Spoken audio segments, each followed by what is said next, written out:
Hello friends, नमस्कार। चलिए आज हम देखते हैं सामान्य जानकारी का क्वेश्चन।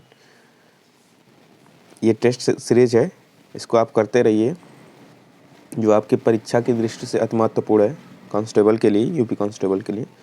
चलिए देखिए, प्रसिद्ध वादक उस्ताद बिंदा खान द्वारा बजाने वाला वाद्य है, तो कौन सा था उस्ताद बिंदा खान द्वारा? तो ये था आपका सारंगी। नेक्स्ट देखते हैं, नेतृत्व का कौन सा सिद्धांत संपूर्ण व वैज्ञानिक माना जाता है? दिया है स्थिति का सिद्धांत, बहुकारक का सिद्धांत, व्यक्तिगत गुणों व स्थिति का सिद्धांत, आनुवंशिकी का सिद्धांत। तो यह है बहुकारक का सिद्धांत। चलिए नेक्स्ट, भारत का पहला ऐसा निर्माणाधीन हवाई अड्डा जहां कार्बन उत्सर्जन शुद्ध रूप से शून्य होगा। क्या कर रहा है? कार्बन उत्सर्जन शून्य रूप से शुद्ध होगा, जिसका निर्माण कार्य 2024 तक पूरा कर लिया जाएगा। तो कौन सा है ऐसा? तो यह है आपका नोएडा अंतर्राष्ट्रीय हवाई अड्डा। नेक्स्ट, भारतीय नौसेना में सर्वोच्च स्थान पर कौन सा कमीशन अधिकारी होता है? नौसेना में सर्वोच्च स्थान पे, तो नौसेना का पूछ रहा है, तो इनका क्या होता है? एडमिरल। क्या होते हैं? एडमिरल। चलिए नेक्स्ट, 15 से 17 दिसंबर 2021 के मध्य किस पड़ोसी देश के राष्ट्रपति अब्दुल हमीद के निमंत्रण पर भारत के राष्ट्रपति रामनाथ कोविंद ने राज्य की यात्रा की थी? अच्छा, ये करंट अफेयर्स का है, लेकिन ओल्ड है, बांग्लादेश है इसका राइट आंसर। चलिए ये बताइए, सविनय अवज्ञा आंदोलन की शुरुआत के पहले वायसराय को गांधी जी का 11 सूत्री चेतावनी दिया गया था। 11 सूत्री चेतावनी दिया गया था। इन चेतावनी के संदर्भ में क्या सही है? क्या सही है? वायसराय ने क्या चेतावनी दी थी? चलिए बताइए। देखिए, पहला क्या दे रहा है? रुपया डॉलर विनिमय दर को कम करना। रुपया डॉलर विनिमय दर को कम करना, ऐसा क्या था? तो नहीं था ऐसा। भू राजस्व में 50% की कमी करना, ये था। भू राजस्व में 50% की कमी करना था। ठीक है। राजनीतिक कैदियों को रिहा करना, जो राजनीतिक कैदी थे उनको रिहा करना, ये भी था। तो छठवां का क्या हो जाएगा? जिसमें दूसरा और तीसरा होगा, तो ये आपका हो जाएगा ये। देखिए, रुपया डॉलर विनिमय दर को कम करना नहीं था उस समय। हाँ, दक्षिणी गोलार्ध में सबसे छोटा दिन, दक्षिणी गोलार्ध में सबसे छोटा दिन बताइए कौन सा है? तो यह है आपका 21 जून। कौन सा? 21 जून। ठीक है, ध्यान रखिएगा। चलिए नेक्स्ट देखिए, अनुसूचित जनजाति के संरक्षण के लिए एक क्षेत्र को अनुसूचित क्षेत्र के रूप में घोषणा करने की शक्ति किसके पास होती है? तो किसके पास होती है ये? तो ये होती है आपके राष्ट्र पास। किसके पास होती है? राष्ट्रपति के पास। ठीक है। चलिए नेक्स्ट देखते हैं, 30 नवंबर, अच्छा ये करंट है उस समय का, ये छोड़ते हैं, नेक्स्ट देखते हैं इसको। भारत के संविधान के किस अनुच्छेद के अधीन राज्यों के राज्यपालों को अध्यादेश जारी करने की शक्ति प्राप्त है? भारत के संविधान के किस अनुच्छेद के अधीन राज्यों के राज्यपालों को अध्यादेश जारी करने की शक्ति प्राप्त है? तो किसको प्राप्त है? किस अनुच्छेद के अधीन है? तो यह है आपका 213। कौन सा अनुच्छेद? 213। भारत के संविधान के अनुच्छेद 213 के अधीन राज्यों के राज्यपाल को अध्यादेश जारी करने की शक्ति प्राप्त है। जब विधानसभा या विधान मंडल सत्र में न हो तो राज्यपाल को यह समाधान हो जाए कि तुरंत कार्यवाही करना आवश्यक है। ठीक है, आगे देखते हैं नेक्स्ट, निम्न में से कौन सी किताब सरोजिनी नायडू द्वारा लिखित नहीं है? अच्छा देखिए, इसमें से लिखित नहीं है, तो एक तो लिखित नहीं होगा और 3 याद कर लीजिएगा जो लिखित है। तो ये है कौन सा जो लिखित नहीं है? तो वो है the broken wing. The broken wing. और ये देखिए, the golden threshold Sarojini Naidu द्वारा, the bird of time Sarojini Naidu द्वारा, द गोल्डन बर्ड ये भी सरोजिनी नायडू द्वारा, और ये है द ब्रोकन विंग, ये सरोजिनी नायडू द्वारा नहीं लिखा गया है। ओके,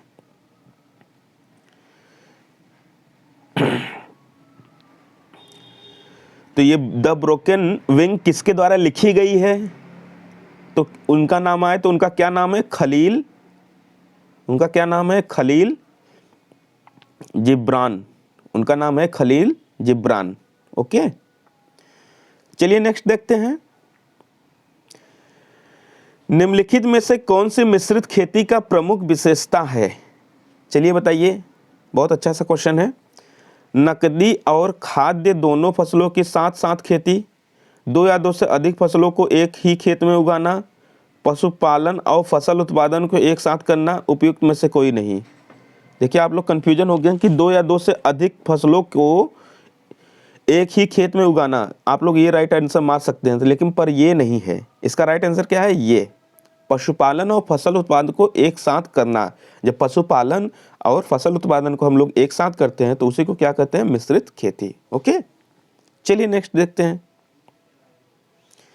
निम्नलिखित में से किस राज्य में बहिनी दरबार समाचार पत्र महिलाओं द्वारा और महिलाओं के लिए प्रकाशित होता है? बहिनी दरबार क्या दिया है? बहिनी दरबार। अच्छा, नाम से ही पता चल रहा है कि ये कहाँ पे होगा। तो ये है आपका मध्य प्रदेश।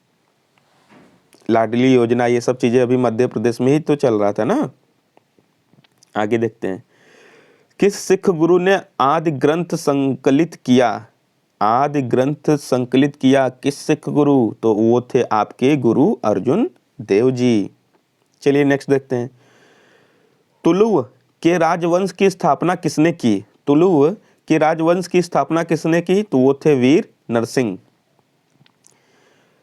पहली बार भारत पर आक्रमण करने वाला मुस्लिम कौन था? पहली बार भारत पर आक्रमण करने वाला मुस्लिम कौन था? तो वो था मोहम्मद बिन कासिम। ये सबसे पहले आया था दारा शिकोह के समय, मोहम्मद बिन कासिम। इसकी देखिए पहला ये आक्रमणकारी था 711 ईस्वी में मोहम्मद बिन कासिम के नेतृत्व में सिंध पर अरब आक्रमण हुआ था। और ये कौन था? अरबी था। ठीक है, पहला नंबर ये अरबी था। कब आया था? 711 ईस्वी में आया था।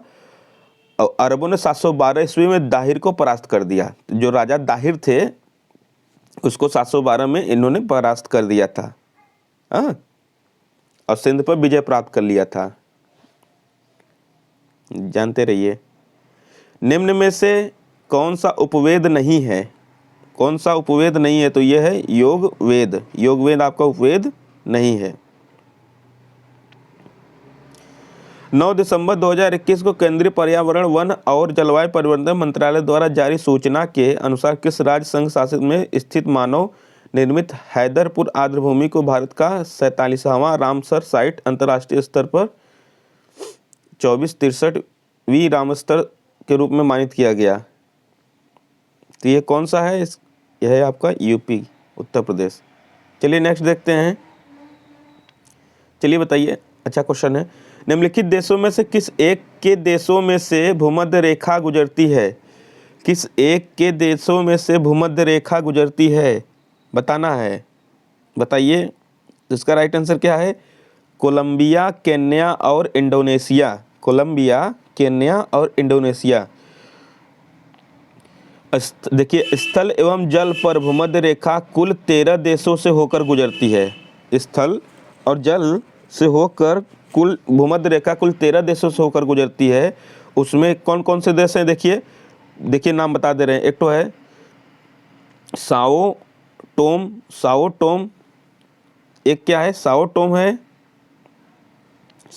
है। दूसरा है साओ टोम और प्रिंसेस है। फिर दूसरा है गैबन। क्या है? गैबन। फिर है कांगो गणराज्य। कौन सा? कांगो गणराज्य है। और है कांगो लोकतांत्रिक गणराज्य। एक क्या है? कांगो गणराज्य है। एक है कांगो लोकतांत्रिक। फिर है युगांडा है। और है केन्या है।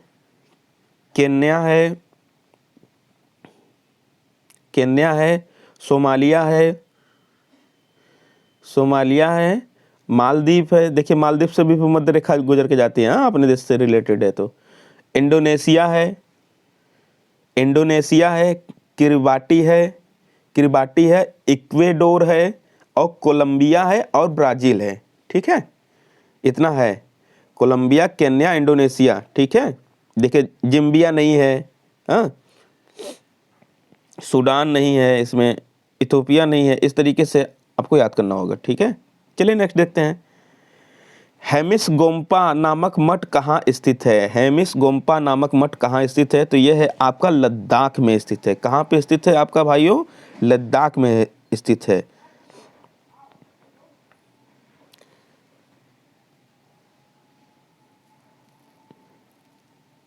अच्छा देखिए, हेमिस मठ जो है वो जम्मू कश्मीर में 45 किलो लेह से लगभग 45 किलोमीटर दूर लद्दाख में एक कस्बा है जिसे हेमिस कहते हैं। ये कस्बा है, उसी में यहाँ स्थित है। यहाँ पर एक बड़ा तथा आकर्षण मठ है जिसे हेमिस मठ या हेमिस गोम्पा नामक से इसको जानते हैं। सिंधु नदी के पश्चिम में स्थित यह मठ लगभग 12,000 फुट की ऊंचाई पर स्थित है। ये कितना ऊंचाई पर स्थित है? 12,000 फुट पे, ठीक है। हेमिस मठ तिब्बती स्थापत्य शैली में बना है जो बौद्ध जीवन तथा संस्कृति को प्रदर्शित करता है। ये किस में बना है? एक तो बना है ये तिब्बती स्थापत्य में, और ये किसको प्रदर्शित करता है? बौद्ध धर्म को। 14 दिसंबर 2021 को sport journalist federation of India द्वारा किस स्पोर्टमैन ऑफ द ईयर 2021 पुरस्कार प्रदान किया करने की घोषणा की गई? तो ये थे आपके नीरज चोपड़ा जी। भारत में काजू का प्रथम परिचय किन लोगों ने कराया? बताइए, काजू का प्रथम परिचय किसने कराया था? तो ये थे आपके पुर्तगाली। पुर्तगालियों के द्वारा ही हमने काजू को जाना है। देखिए, भारत कृषि पुर्तगाली की महत्वपूर्ण देन है। भारत में तंबाकू, ठीक है, तंबाकू, ध्यान से सुनिएगा, तंबाकू, मूंगफली, आलू, लाल मिर्च, मकई, टमाटर, शकरकंद, चीकू, काजू, अमरूद, पाइनएप्पल और शरीफा इत्यादि पुर्तगालियों के द्वारा ही भारत में लाया गया। सोचिए क्या क्या लाया गया है? तंबाकू, मूंगफली, आलू, लाल मिर्च, आलू भी आएगा तो ये यहीं का होगा, लाल मिर्च भी आएगा तो यहीं का होगा पुर्तगाली का, मकई भी आएगा, मकई का नाम आएगा तो अब भी पुर्तगाली, टमाटर का भी नाम, शकरकंद, चीकू, काजू, अमरूद, पाइनएप्पल, शरीफा, ये सभी किसके कहाँ से लाया गया था? पुर्तगालियों के देन है, ठीक है। और इसके अलावा भारत में पहली बार प्रिंटिंग प्रेस का प्रयोग तथा जहाज निर्माण उद्योग पुर्तगालियों का ही देन है। अगर प्रिंटिंग प्रेस का भी नाम आता है तो पुर्तगालियों का नाम आएगा कि पुर्तगालियों द्वारा दी गई है। और अगर जहाज निर्माण उद्योग, अगर जहाज के निर्माण का उद्योग आएगा तब भी पुर्तगाली द्वारा ही जाना जाएगा। ओके, चलिए नेक्स्ट देखते हैं। किस भारतीय राष्ट्रपति ने आयरिश स्वतंत्रता संग्राम में भाग लिया और इसके लिए जेल भी गए? आयरिश स्वतंत्रता संग्राम, तो ये थे वीवी गिरी।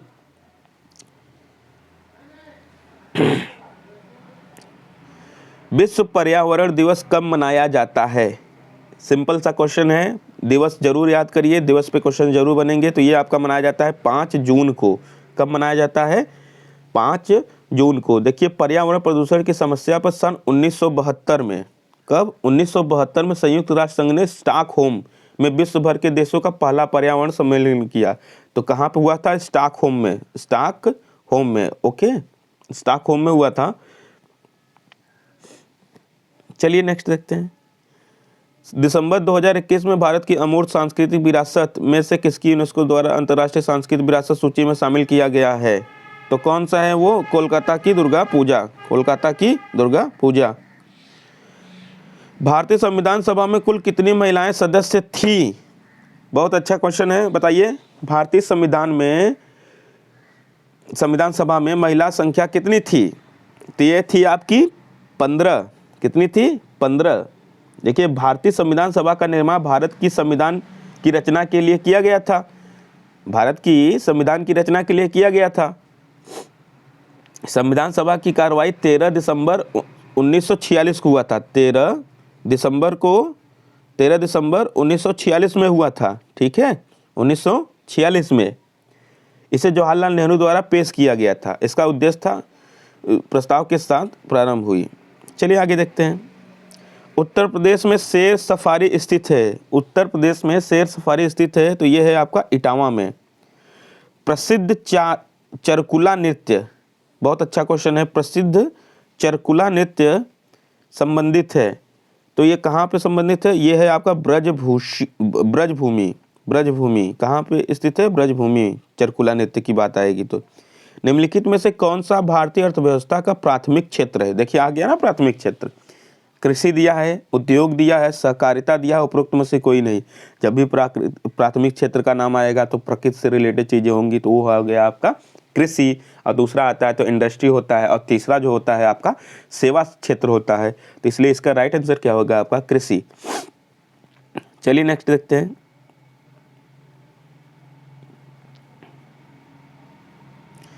आयात निर्यात एग्जिम बैंक स्थापित हुआ था, आयात निर्यात एग्जिम बैंक स्थापित हुआ था, तो इसका सन पूछ रहा है, तो इसका सन बताइए। ये हुआ था आपका 1982 में। देखिए भारत में आयात निर्यात को प्रोत्साहित करने के लिए इंडिया एक्ट 1981 इंडिया एक्ट के तहत आयात निर्यात बैंक का 1982 में स्थापना की गई थी। ओके, चलिए नेक्स्ट देखते हैं। प्रथम भारतीय महिला जिसने एशियाई खेल में 400 मीटर दौड़ में स्वर्ण जीती, प्रथम भारतीय महिला पूछ रहा है, तो वो कौन थी? वो थी आपकी कमलजीत संधू, यह जिसने एशियाई खेल में 400 मीटर की स्वर्ण पदक जीती। पंजाब राज्य की रहने वाली कमलजीत संधू ने 400 मीटर की दौड़ में 57.3 सेकंड में, सोचिए 57.3 सेकंड में पूरा कर लिया था। 1970 के एशियाई खेलों में स्वर्ण पदक जीतने पर अगले वर्ष 1971 में कमलजीत संधू को पद्मश्री सम्मान से सम्मानित किया गया था। अब सोचिए ये भी है कि अगर देखिए पहला नंबर ये हो गया कि स्वर्ण जीता किसने? कमलजीत संधू ने पहली बार। सार्क की पहली बैठक कहाँ हुई? सार्क की पहली बैठक कहाँ हुई? तो ये हुआ था ढाका, बांग्लादेश।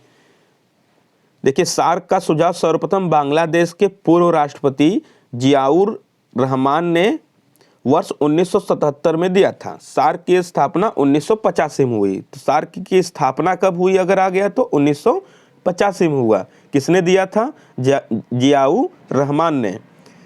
इसमें 7 देश थे, उस समय 7 देश थे, बांग्लादेश, भूटान, मालदीव, भारत, पाकिस्तान, नेपाल,